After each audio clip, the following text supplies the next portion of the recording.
Oke, tunggu teman-teman, saya rekam dulu.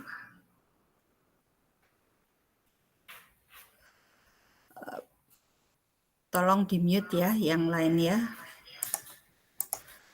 Oke, tunggu saya share screen.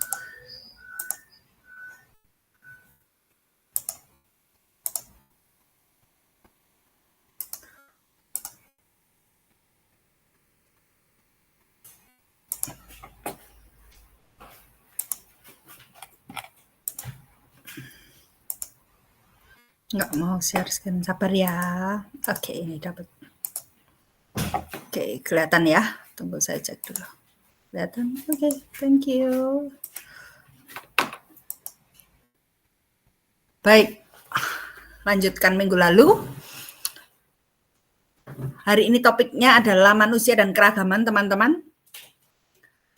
Kita akan membahas 4 hal terkait manusia dan keragaman, yaitu hakikat keragaman dan dampak keragaman itu sendiri buat masyarakat, dan kemudian bagaimana mensiasati, dan keterkaitan antara identitas yang dimiliki oleh seseorang dengan nasionalitas atau kecintaannya kepada Indonesia. Saya akan lanjutkan. Masih ingat ya, ini sedikit mengulang materi minggu lalu bahwa tidak ada manusia yang sama.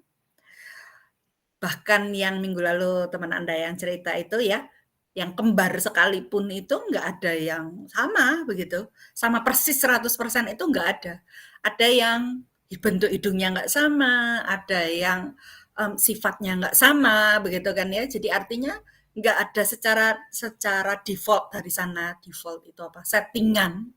Settingan awal itu dari Tuhan itu bahwa tidak ada manusia yang sama. 100% sama itu nggak ada. Setiap manusia unik dan tidak tergantikan. Nah, apalagi Indonesia, teman-teman ya. Indonesia dari Sabang sampai Merauke punya tingkat keragaman yang tinggi. Beda agama, beda apalagi etnis, beda bahasa, beda kekayaan budaya, culture. Indonesia tidak bisa diseragamkan. Ingat ya, settingannya adalah bukan settingan, maksudnya dari Tuhan, itu adalah setiap manusia itu nggak sama. Apalagi Indonesia yang sedemikian beragam, tentu saja tidak bisa diseragamkan, teman-teman. Punya tingkat keragaman yang tinggi. Nah, menurut definisi atau klasifikasi keberagaman ini dibagi menjadi dua jenis. Yang pertama adalah stratifikasi sosial atau perbedaan yang berjenjang. Jadi sederhananya itu bentuknya seperti piramida ya. Piramida yang seperti ini. Nah, biasanya stratifikasi ini piramidanya itu seperti ini, teman-teman. Jadi yang runcing yang atas, artinya yang sedikit jumlahnya yang atas, yang banyak itu yang paling bawah. Perbedaan yang tidak satu level. Contohnya, ini menurut Sorokin langsung aja ya. Contohnya apa? Kalau yang ekonomi. Jadi ini ada 6 hal yang menurut Sorokin itu diklasifikasikan sebagai stratifikasi sosial. Yang pertama adalah ekonomi. Ekonomi di sini apa maksudnya? Pendapatan. Nah, pendapatan tentu setiap orang berbeda-beda kan ya, berjenjang ya. Ada yang ekonominya rendah, ada yang sedang, ada yang tinggi. UMR misalnya, kita tahu sama-sama kalau misalnya di Surabaya, jangan Indonesia ya. Di Surabaya UMR-nya berapa? Sekitar 3 jutaan lah ya, saya anggapnya 3 jutaan. Banyak mana nih yang dapatnya UMR atau yang dapatnya 20 jutaan per bulan? Banyak mana? UMR kan ya? Nah, betul sekali. UMR itu yang lebih banyak. Jadi seperti piramida kan teman-teman ya. Banyak, semakin sedikit, semakin sedikit, semakin sedikit, makin sedikit. Yang penghasilan 100 juta ada nggak? Ada, tapi semakin sedikit jumlahnya dibanding yang UMR. Pendidikan menurut Sorokin, apa ini pendidikan di sini? Sama juga ya teman-teman ya. Pendidikan di sini yang dimaksud adalah ini loh, lulusannya. Lulusan apa? Sorry, saya silent dulu ya handphonenya. SD, SMP, SMA? Ya, tentu saja begitu kan ya. Dan ini level yang nggak sama dong, yang sudah lulusan SMA nggak mau dong disamain dengan lulusan SD. Sama teman-teman. Nah, level SD, mereka yang jenjangnya SD tentu jauh lebih banyak dibanding dengan lulusan SMA. Mungkin di Indonesia saat ini hampir semua mungkin ya yang generasi muda sudah lulusan SMA. Tapi kalau kita bicara S1, S2, S3, dan itu dibikin stratifikasi, tentu saja jumlah S1 lebih banyak. Dia yang paling bawah. Jumlahnya banyak dibandingkan lulusan S3 atau profesor ya kan ya. Itu lebih sedikit lagi gitu. Jadi seperti piramida gini di atas ini adalah yang semakin tinggi levelnya. Kira-kira begitu teman-teman. Ini bicara pendidikan. Kalau bicara tentang agama, ini di sini gimana nih kalau agama di sini? Apakah maksudnya sorokin itu agama Islam dan Kristen? Mana yang lebih baik jumlahnya misalnya? Enggak ya. Yang dimaksudkan di sini adalah stratifikasi dalam satu agama itu sendiri, teman-teman. Kalau saya Kristen misalnya, tentu saja stratifikasinya dalam Kristen, agama Kristen ya, itu adalah pendeta, pendeta muda, pendeta pembantu, pekerja, dan jemaat. Paling banyak itu jemaat. Nah, ini stratifikasinya gini, tapi dalam agama itu sendiri. Tidak boleh dibandingkan dengan agama yang lain. Tinggian mana nih kiai sama pendeta misalnya? Nggak boleh teman-teman. Karena itu adalah harusnya masuk dalam ragam agama. Bukan dibandingkan dengan agama yang satu. Yang satu dengan yang lain, enggak. Lanjutkan ya, nanti kita bahas di diferensiasi. Kita bahas sekarang masih stratifikasi. Yang berikutnya adalah keturunan. Apa maksudnya? Masih ada di masyarakat kita itu yang keturunan ini dilihat teman-teman. Ya dilihatnya gimana? Kasta misalnya. Masyarakat Bali kita tahu sama-sama ada kasta Brahmana, ada kasta Sudra begitu kan ya. Bisa pindah Bu kastanya. Coba ada yang Bali? Kalau ada yang Bali bisa menjelaskan. Setahu saya bisa, tapi sulit sekali. Atau harus pergi dari Bali begitu kan ya. Nah, tapi ada yang mau kita maksudkan di sini adalah ada keturunannya itu untuk kastanya. Yang berikutnya politik.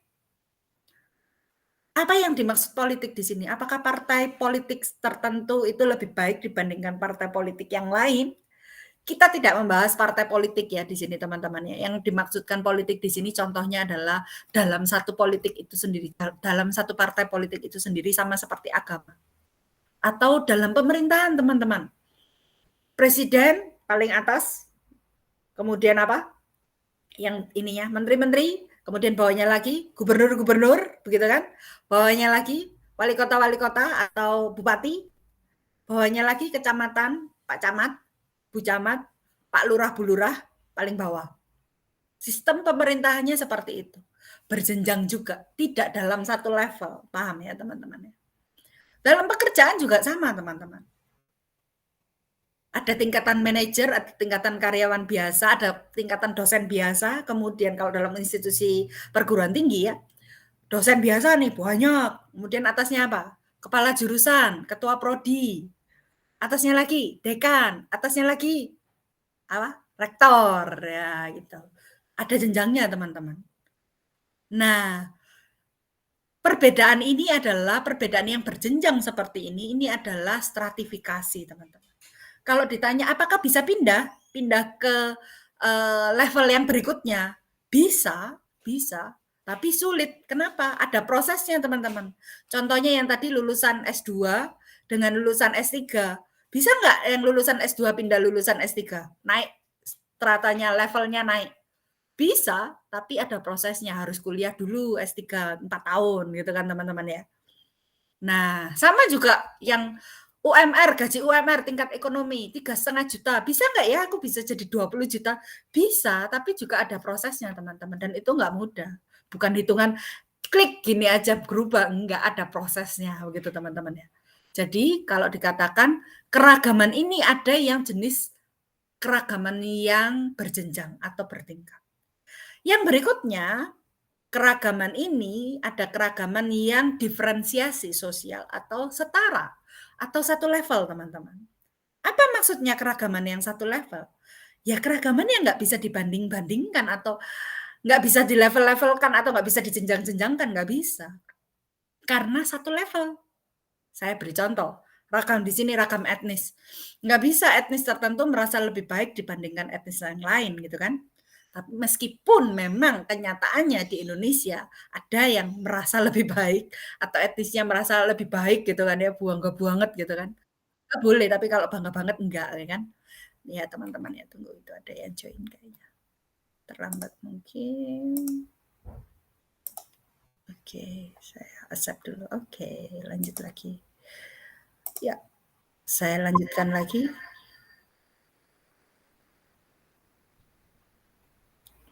Tunggu. Nah, bagaimana dengan kelihatan ya, sudah kelihatan ya. Diferensiasi sosial. Ini tadi ya, nyambung yang tadi. Bahwa kalau etnis satu merasa lebih baik dari etnis yang lain, inilah sumber konflik, teman-teman. Karena perbedaan yang tidak satu level, yang satu level, tapi merasa tidak satu level. Contoh lagi, keragaman apa? Agama. Keragaman agama. Gimana maksudnya, Bu, keragaman agama? Ya agama yang satu merasa lebih baik dibandingkan agama yang lain. Nah, inilah sumber konflik ada di sini, teman-teman. Ketika merasa lebih baik dari yang lain dan ketika harusnya perbedaan atau keragaman yang satu level, tapi dibuat berjenjang atau bertingkat. Keragaman apalagi yang dibuat berjenjang atau bertingkat? Ada bahasa, ada pekerjaan. Jadi keragaman pekerjaan ini keragaman loh teman-teman ya. Beda dengan keragaman perbedaan berjenjang pekerjaan untuk poin pekerjaan ini antara stratifikasi dengan diferensiasi berbeda. Apa bedanya? Kalau yang di sana mungkin jenjangnya tadi, yang di sini ini adalah pekerjaan, jenisnya pekerjaan. Saya beri contoh, dosen dengan katakanlah Mbak yang bersihin kelas kita tadi, kelas di UK Petra, orang yang bersihin kelas, sama cleaning service gitu kan. Ini keragaman teman-teman, bukan jenjang. Paham ya maksudnya ya? Belum lagi kalau misalnya Pak Satpam dengan dosen, itu setara teman-teman. Cleaning service dengan dosen, itu setara. Anggota DPR dengan dosen, itu setara. Anggota DPR dengan cleaning service, itu juga setara teman-teman. Karena itu adalah ragam atau diferensiasi sosial. Diferensiasi, perbedaan yang satu level, yang harusnya nggak boleh dibikin tingkatan, tidak boleh. Karena ketika diferensiasi dibikin tingkatan, akan jadi sumber konflik. Bu, kok bisa tahu Bu kalau kita ini dalam satu level? Iya, dalam satu level. Taunya dari mana? Karena saling membutuhkan, saling melengkapi. Nggak boleh merasa lebih baik, karena saling membutuhkan. Kita butuh loh, kok sebagai contoh ya, dosen butuh loh yang bersihin kelas. Masa mau dosen bersihin kelasnya? Juga bersihin kelas, juga ngajar, juga jadi nggak bisa. Butuh orang lain. Ini namanya keragaman, teman-teman. Saling melengkapi. Jenis yang berbeda-beda ini untuk saling melengkapi, bukan dipertentangkan, bukan dibandingkan, dan merasa lebih baik. Problemnya adalah seringkali masyarakat kita, bukan masyarakat kita aja ya, orang di dunia, setiap orang itu kecenderungannya adalah membandingkan dan kemudian merasa lebih baik dibandingkan orang lain. Dalam hal etnis, dalam hal agama, dalam hal adat, dalam hal pekerjaan, kemudian menghina yang lain, begitu kan? Ini sumber konfliknya ada di sini, teman-teman. Nah, padahal harusnya apa tadi? Yang waktu slide pertama kita bahas, bahwa keragaman itu sifatnya netral. Nggak bisa dibandingkan, nggak bisa diseragamkan. Orang dari satu telur aja yang kembar itu tadi, dari satu telur itu bisa beda, sifatnya beda, ada mungkin bentuk hidungnya beda, mungkin tai lalatnya beda, begitu kan? Apalagi masyarakat Indonesia, nggak bisa diseragamkan. Oleh karena itu, bagaimana kita menyingkapi keragaman inilah yang menentukan sifat dari keragaman itu, teman-teman. Kalau kita analogi sederhananya ini ya, kalau kita mau analogikan ini seperti pisau. Pisau ini netral ya teman-teman. Dia barang yang netral gitu kan ya, nggak punya kepentingan begitu kan ya. Tapi ketika dia ada di tangan pembunuh misalnya, ya bisa bunuh orang, Pisau yang sama bisa buat masak yang enak. Jadi analoginya seperti pisau gitu. Tinggal orangnya ini, masyarakatnya ini menilai keberagaman ini mau diciptakan menjadi apa? Menjadi masalah atau menjadi keuntungan. Jadi curse, kutuk gitu kan, curse atau bless, berkah, berkat gitu kan, atau keuntungan atau positif. Yang curse ini negatif. Ya tergantung kitanya mau menilainya gimana. Kita mau memandangnya bagaimana. Potensi konfliknya. Ingat tadi, ketika kita membanding-bandingkan sesuatu yang harusnya tidak dibanding-bandingkan, inilah sumber konflik. Di Indonesia gimana? Udah, saya pernah baca teman-teman ya di majalahnya National Geographic gitu ya. Itu adalah negeri seribu konflik. Waduh, Indonesia julukannya negeri seribu konflik. Kenapa? Karena memang banyak konflik karena keberagaman. Kita tahu sama-sama itu banyak konflik karena keberagaman. Mungkin teman-teman pernah mendengar konflik yang di Poso antara Dayak dan Madura. Mana lagi? Banyak ya. Kenapa sebabnya? Karena ada dua hal ini. Yang satu adalah merasa lebih baik ketika seseorang atau etnis tertentu merasa dia lebih tinggi derajatnya dibandingkan etnis yang lain. Nah, ini sumber konfliknya. Atau yang kedua adalah memberi stigma. Stigma, prejudice, stereotype, atau image tertentu terhadap anggota kelompok sosial yang lain. Misalnya, saya suka nih cerita ini. Ketika beberapa tahun lalu ya, sekitar 10 tahun lalu waktu saya awal-awal jadi dosen di UK Petra, teman-teman.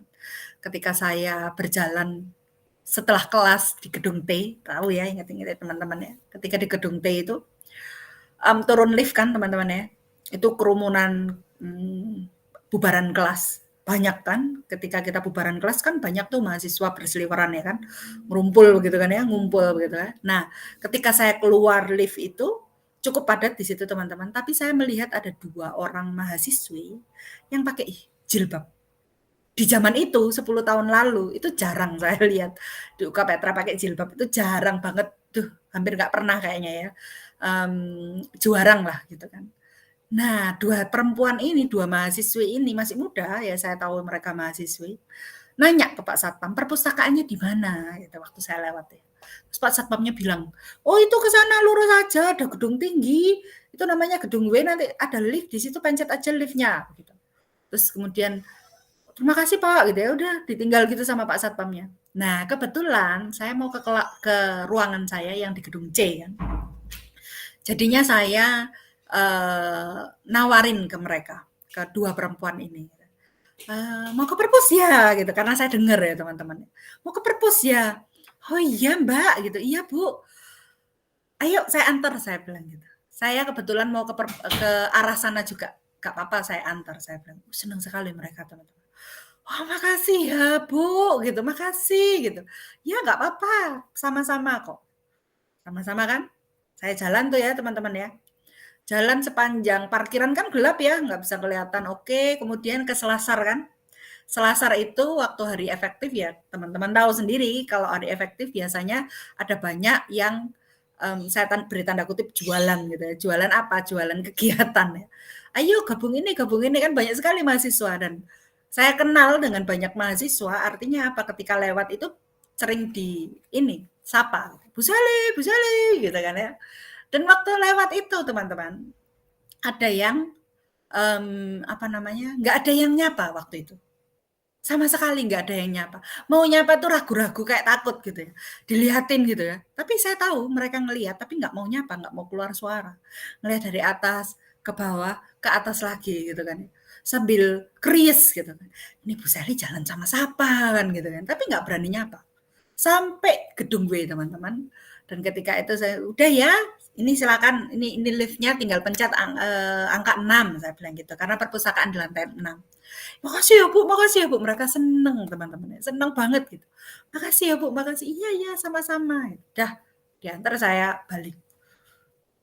Tahu nggak sih, pandangan yang seperti itu, itu kayak dari atas ke bawah, ke atas lagi gitu kan. Gimana tuh perasaannya? Coba sama seperti kalian, kalau kalian dipandang dari atas ke bawah, ke atas lagi, gimana perasaan kalian? Nggak enak kan ya? Iya, nggak enak. Kenapa itu kok nggak enak? Ya karena ada image tertentu. Siapa ini?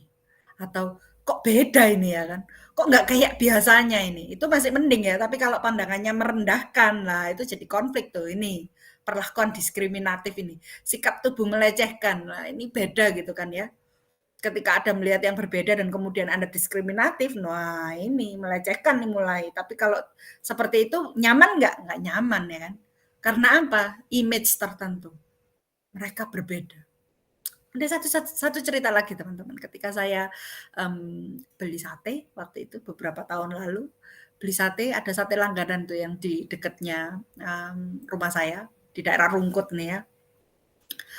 Rame banget nih satenya. Nah, kalau beli sate itu rame banget tuh biasanya nggak langsung dijualin, tahu kan sate itu dibakar dulu lama gitu kan ya. Nunggunya berapa menit, bisa 15 menit, bisa 10 menit. Tapi karena waktu itu anak-anak pengen, ya udah, saya waktu itu dengan anak saya yang terakhir, saya gendong, masih 4 tahun kayaknya waktu TK itu ya, antri. Terus ada ibu-ibu di belakang tuh saya nggak tahu tuh dia ngajak ngomong anak saya awalnya. Awalnya saya nggak tahu. Dan anak saya waktu itu 4 tahun ya namanya Kristo. Dia langsung apa itu? Respon, respon ketika diajak ngomong sama ibu-ibu yang pakai jilbab di belakang saya. Ditanyain kelas berapa gitu kan ya, umur berapa dan sebagainya. Karena saya ngelihat anak saya diajak ngobrol, akhirnya saya ikut ngobrol gitu. Oh iya Bu, dan obrolan itu renyah gitu teman-teman ya. 5-10 menit itu renyah sekali dia ngobrol kerjaan lah, ngobrol tentang anak, sekolah anaknya di mana, rumahnya dia di mana. Seru gitu kan ngobrolnya ya teman-teman. Sampai akhirnya terakhir ibu sate yang jualan sate itu ngasih satenya ibu ini duluan kan. Terakhirnya ngomong apa ibunya? Mari Mbak, aduh ternyata ini ya ramah loh Mbaknya ini. Cina tapi ramah gitu ya, istilahnya dia itu Cina tapi ramah gitu kan. Nangkap maksud saya teman-teman? Berarti dia punya image apa? Cina itu nggak ramah gitu kan ya teman-teman ya. Mbaknya ini beda loh, Cina tapi ramah. Mari Mbak, ketemu lagi nanti ya. Nangkap maksud saya teman-teman? Image terhadap anggota kelompok tertentu. Berarti yang dipandang oleh masyarakat kita, masyarakat etnis yang lain selain etnis Tionghoa maksudnya. Ini mungkin etnis Cina itu sombong-sombong begitu ya. Etnis Tionghoa itu sombong-sombong. Sebaliknya dari sisi kita atau dari sisi etnis Tionghoa maksudnya, mungkin merasa etnis tertentu ini nggak mau kita ajak omong misalnya begitu ya. Nah inilah stigma atau stereotip atau image yang kita berikan ke orang lain. Kita menganggap itu kayak stigma itu kayak kita bawa stempel ya. Tiap kali kita ketemu orang orang misalnya nih ya, orang misalnya ya sekali lagi ini nggak bermaksud menyinggung. Orang Jawa ketemu orang Tionghoa atau orang Cina itu ya, orang Tionghoa lah maksudnya ya, Chinese Indonesian. Menganggap bahwa semua Tionghoa itu adalah sombong-sombong. Orang Tionghoa ketemu orang Javanese atau Jawa juga nganggapnya sama. Orang Jawa tuh nggak mau diajak ngomong, nggak mau ngomong sama kita gitu, nggak mau ngomong sama kami yang orang Tionghoa. Stigma tertentu, stereotip tertentu. Itu kayak bawa stempel. Jadi tiap kali ketemu orang Tionghoa pasti pikirannya sombong, pelit. Misalnya ya, jangan tersinggung ya, misalnya. Memberi stigma kepada anggota kelompok sosial yang lain yang berbeda dengan dirinya. Saya Tionghoa, saya punya stigma tertentu atau stereotip tertentu terhadap etnis kelompok lain, etnis Madura, ke etnis Jawa, ke etnis Batak, kayak saya yang Kristen punya stigma, stereotip dan image atau image tertentu terhadap orang Muslim misalnya. Setiap cewek yang menggunakan kerudung saya anggap Islam misalnya, padahal enggak loh. Itu seperti orang yang bisa bahasa Arab dianggap itu berdoa, padahal itu komunikasi bahasa Arab. Ngerti ya maksud saya teman-teman? Mengeneralisir atau kita sukanya itu memberi stigma begitu. Padahal itu belum tentu benar. Belum tentu semua orang yang pakai kerudung itu adalah agamanya Muslim. Yang pakai kerudung bisa jadi juga Kristen ortodok. Tahu kan teman-teman ya Kristen ortodok? Mereka pakai hijab juga, pakai kerudung, sorry, pakai kerudung juga. Sama juga dengan yang pakai kalung salib. Apakah yang pakai kalung salib semua Kristen? No, belum tentu. Belum tentu Kristen, teman-teman. Nah, inilah yang tapi kecenderungannya kita itu kita mengeneralisir, menyamaratakan. Dalam pikiran kita semua yang pakai kerudung pasti Islam. Yang pakai kalung salib pasti Kristen. Yang bisa bahasa Arab, yang ngomong pakai bahasa Arab tuh pasti Islam. Padahal enggak loh. Bahasa Arab itu adalah miliknya orang-orang yang bisa berbahasa Arab. Apakah yang bahasa Mandarin bisa bahasa Mandarin semua etnis Tionghoa? Enggak loh. Saya tahu ada beberapa artis yang bukan orang Tionghoa, tapi mereka sangat fasih berbahasa Mandarin dibandingkan saya yang bahasa Mandarin nggak bisa sama sekali. Semua yang mata sipit dianggap pintar Mandarin gitu kan. Padahal enggak, saya nggak bisa bahasa Mandarin. Nah, suka mengeneralisir inilah yang bisa menyebabkan atau menciptakan potensi konflik. Mengeneralisir, kemudian merasa lebih baik, ya kan? Akibatnya apa? Akibatnya jadi merendahkan kan? Perlakuan diskriminatif. Udah gitu dimungkinkan laten. Kenapa Bu kok laten? Karena diceritakan teman-teman. Terus menerus diceritakan. Saya misalnya punya pengalaman buruk. Masih ingat ya teman-teman ya, di sini ini perlu saya garis bawahi dalam satu etnis. Ini kan image tertentu terhadap anggota kelompok sosial lain. Padahal kelompok sosial itu nggak sama, ada keberagaman juga dalam satu kelompok sosial. Saya beri contoh, apakah semua etnis Tionghoa itu bisa bahasa Mandarin kayak tadi kan? Nggak bisa, nggak semua. Ada yang bisa, ada yang enggak. Malah ada yang nggak tahu sama sekali. Ada yang bisa sedikit-sedikit, ada yang expert fasih bahasa Mandarin. Apakah setiap orang Tionghoa itu sipit kayak saya gini? Enggak. Ada loh yang Tionghoa nggak sipit, teman-teman ya. Tapi image-nya yang dibangun adalah mengeneralisir inilah. Padahal ada keragaman dalam satu kelompok sosial sendiri. Dari satu kelompok itu ada keragaman di sini. Apakah semua orang Islam pakai jilbab, hijab? Enggak semua. Kita tahu kan enggak semua. Anggap ya di sini teman-teman, bahwa ada keragaman dalam satu kelompok sosial. Tapi digeneralisir lagi.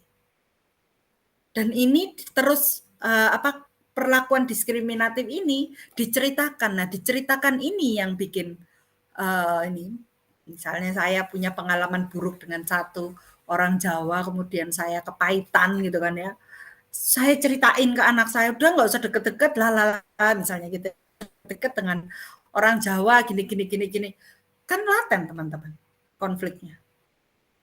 Dari teman, dari mulut ke mulut, padahal nggak ngalamin itu anaknya misalnya ya. Ngerti ya teman-teman ya. Nah ini bahayanya. Karena dimungkinkan laten. Sukanya orang tuh kan ceritakan ya. Setelah ngalamin sesuatu kejadian nggak enak, terus diceritakan. Nah, terus orang itu jadi generalisir. Nah, balik lagi ke sini. Nggak mau berhubungan dengan orang yang berbeda dengan kelompoknya. Jadi prasangka buruk. Lebih parah lagi mengolok, mengejek.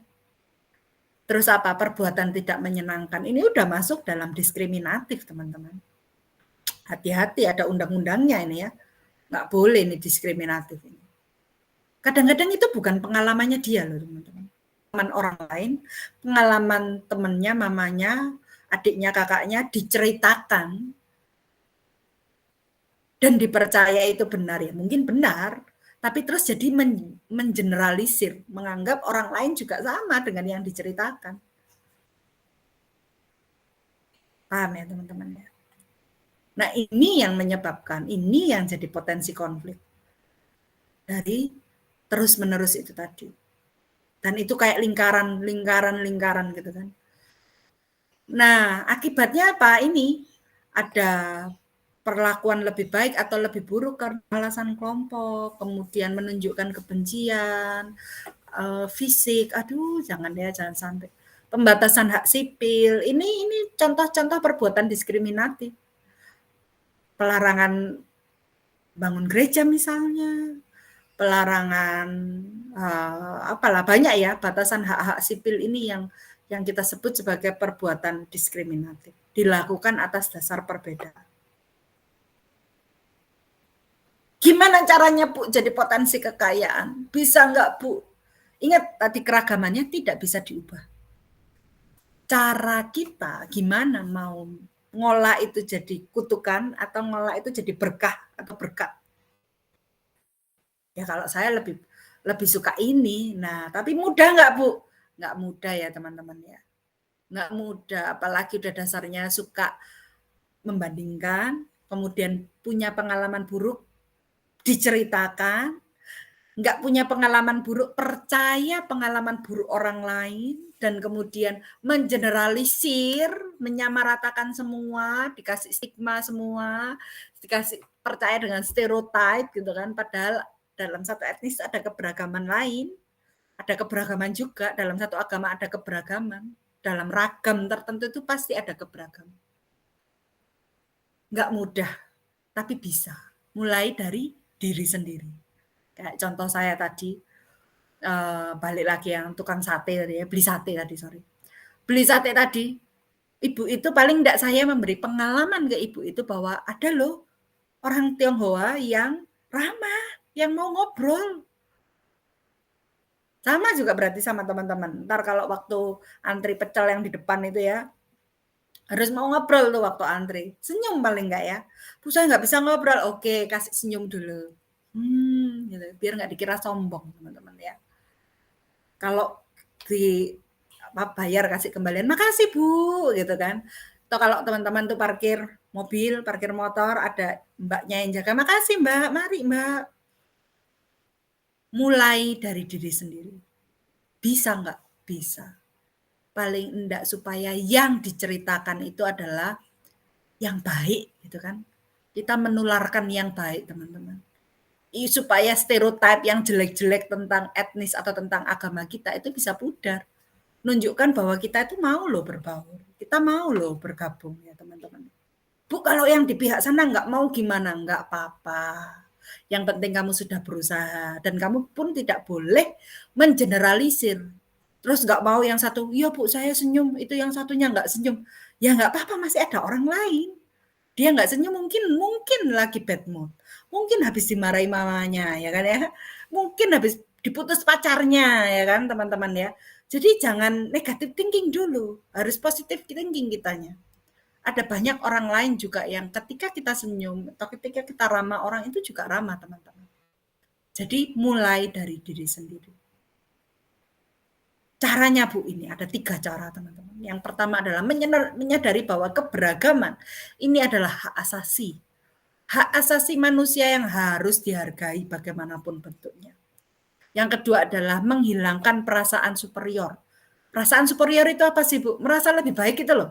Oh saya etnis Tionghoa, wah etnis Tionghoa rek misalnya gitu. Itu come on, sama aja mau Tionghoa, mau Javanese, mau Maduranis, sama semua ya kan teman-teman ya. Satu level diferensiasi, ingat ya. Kemudian yang berikutnya apa? Semangat multikultural. Apa Bu maksudnya multicultural? Ini di sini. Tunggu. Menyadari punya keunikan. Kelompok punya keunikan. Dalam kelompok ini ada individu-individu juga punya keunikan masing-masing. Jangan disamaratakan. Dan adanya freedom of expression. Jadi artinya bebas aja mau yang Tionghoa belajar bahasa Jawa, pakai baju Jawa ya boleh ya kan ya. Orang Jawa mau belajar bahasa Mandarin, mau pakai pakai bajunya yang Mandarin apa Mandarin baju saya lupa tuh baju adatnya orang Tionghoa nggak apa-apa. Itu namanya freedom of expression. Bebas aja. Nggak masalah sama sekali teman-teman. Itu namanya multiculturalism. Jadi menyadari bahwa setiap individu punya keunikan dan nggak maksa orang lain untuk jadi sama dengan dirinya, nggak maksa orang lain untuk dipaksa melebur jadi satu. Kita pernah ya punya pengalaman nggak enak ya kan waktu tahun 98 itu. Semua yang punya nama Mandarin harus di-Indonesiakan, padahal nggak jelas juga ya kan nama Indonesia itu apa. Atau semua yang semua bahasa Mandarin, koran bahasa Mandarin nggak boleh beredar, dipaksa untuk melebur. Berhasil nggak? Nggak berhasil. Itu namanya diskriminatif. Nggak berhasil. Sejak era reformasi ini mulai banyak lagi yang mau belajar bahasa Mandarin. Bahkan yang nggak yang Tionghoa juga mau belajar bahasa Mandarin. Dibuka kerannya, nggak dipaksa lagi untuk melebur, teman-teman. Nah, ini kan.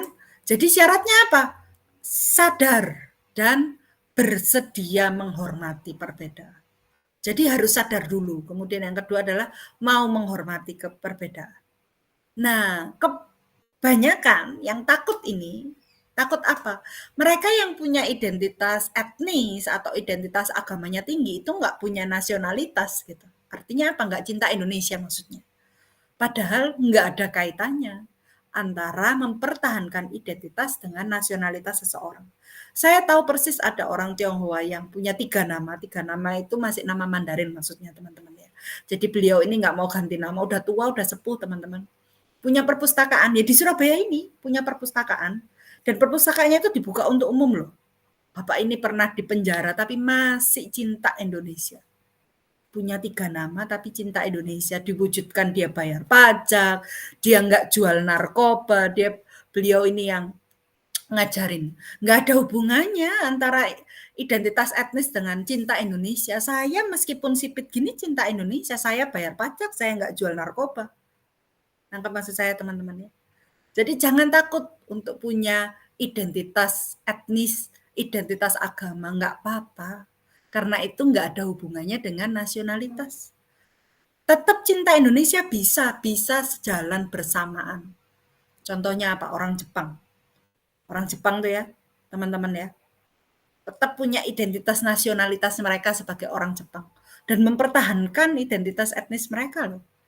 Mereka punya budayanya sendiri yang luar biasa kita tahu. Nah ini adalah bukti bahwa identitas di Indonesia pun banyak orang yang etnis Tionghoa, terutama ya ini ya, etnis Tionghoa yang cinta banget sama Indonesia. Sudah ada penelitiannya juga, barusan saya lakukan di orang tua ya teman-teman. Cinta Indonesia dan ngajarin cinta Indonesia ke anak-anaknya. Oke teman-teman, saya stop sebelum materi kita saya stop, kita akan diskusi lebih lanjut sekarang. Saya stop dulu ini rekaman pembelajaran kita. Jadi diskusinya nggak usah saya rekam lah ya diskusinya. Jadi kita materinya aja nanti teman-teman bisa akses. Yang penting itu kita sekarang lanjutkan diskusi. Stop recording dulu ya.